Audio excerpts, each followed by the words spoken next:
we're thinking about, could this be the most important saying of Jesus? That's a tough question to think about.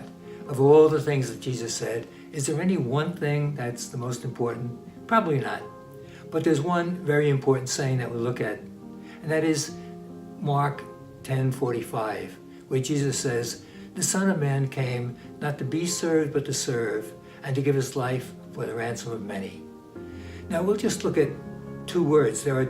That statement is full of all important things in almost every word that's there. But we just look at, first of all, the Son of Man. What does that mean?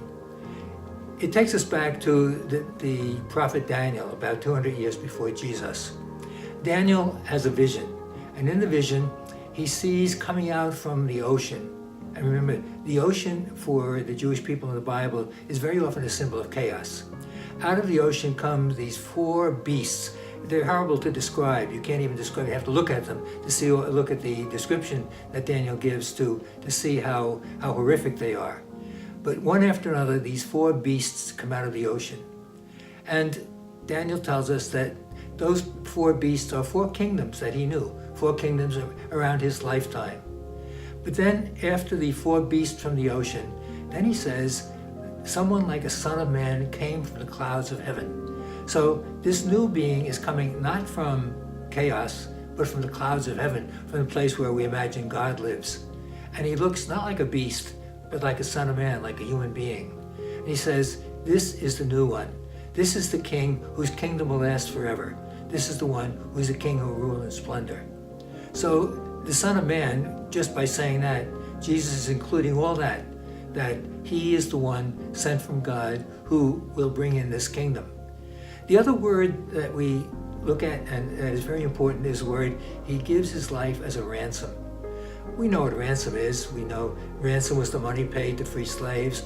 But we hear about it today, terrorist groups who manage to supply themselves with the ammunition and guns and so on by taking people and holding them for ransom, kidnapping them. And until their family pays a ransom, they will not let them go, or they'll kill them. Who does Jesus pay a ransom to? Or who is Jesus freeing? What is Jesus freeing us from, as people who pay ransoms free others from? And the answer is, they free us from sin with a capital S. To think of all the huge sins in the world, all the killing, all the murder, the wars, the atrocities that are carried on in wars, the treatment of people, the horrible treatment of people, the abuse of people, men and women and children, all the horrible things that go on, bigotry and prejudice and hatred. All of those weigh on us, and we would never be free of those unless Jesus freed us. And the ransom he gave, his life.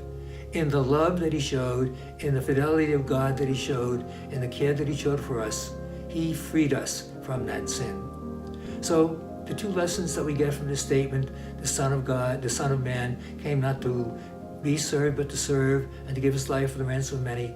First of all, who Jesus is, the one sent by God, who brings in and has brought in already the kingdom of God, the reign of God, of his justice and peace and goodness. And what does it say about us?